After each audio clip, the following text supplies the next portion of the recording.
हाँ बच्चों, तो जो इम्पोर्टेंट बात थी वो यहाँ पे शुरू होती है। टाइप्स ऑफ सॉइल, इस तरह का एक आप बनाएंगे क्लासिफिकेशन के लिए सॉइल को अपनी टेक्स्ट बुक नोटबुक में। और एक इस तरह का डिवीज़न करने के बाद आप जैसा इसमें लिखा हुआ है वो सारी चीज़ें नोट कर लेंगे। जैसे कि सबसे पहले सॉइल है, फिर एरियाज़ वेयर स्प्रेड, यानी कि कहाँ पर वो पाई जाती हैं। स्टेट्स, कौन कौन से राज्यों में वो मिलती हैं। कंस्ट्रक्शन, उनका कैसे, क्या क्या चीज़ें उसके अंदर पाई जाती हैं। टाइप्स, वो किस किस और तरह की होती हैं। टेक्सचर, यानी उनका केमिकल कंपोजिशन क्या है।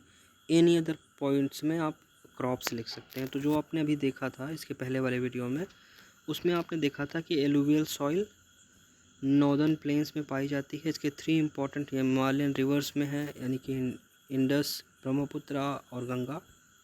फिर कौन कौन से स्टेट में, यूपी, बिहार, उत्तर प्रदेश, उत्तराखंड, एमपी, राजस्थान, कुछ पार्ट्स राजस्थान के, कुछ पार्ट्स गुजरात के। फिर उसके बाद महानदी गोदावरी डेल्टा में। इसके बाद इसका कंस्ट्रक्शन भी आपने देखा था, various proportion of sand, silt and clay.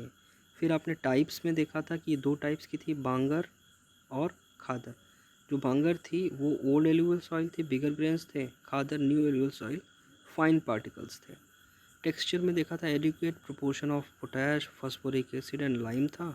और एनी अदर पॉइंट में आप लिख सकते हो कि कौन कौन सी क्रॉप्स यहाँ पे उगाई जाती हैं। तो ये जो आपके सामने एक पेज है, इसी के बेस पर आपको बाकी सॉइल्स को सेम इसी पैटर्न में आगे लिखते जाना है। यानी इसके बाद जो जो सॉइल्स हैं उनकी सॉइल में उसका नाम, उसके बाद वो कौन कौन से एरियाज़ में हैं, कौन कौन से स्टेट्स को कवर करती हैं, उनका कंस्ट्रक्शन क्या है, कौन सी वो टाइप और भी हो सकती है क्या, अगर नहीं है तो कोई बात नहीं, उनका टेक्सचर क्या है।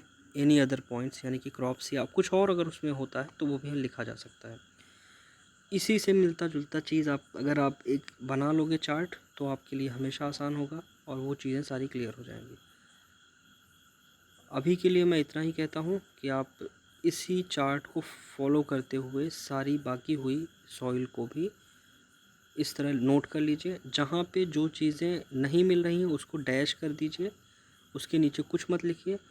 ज़्यादा गूगल से या कहीं और से सर्च करने की ज़रूरत नहीं है, क्योंकि उससे आपका नुकसान होगा, क्योंकि वो चीज़ें एग्ज़ाम में नहीं आने वाली हैं।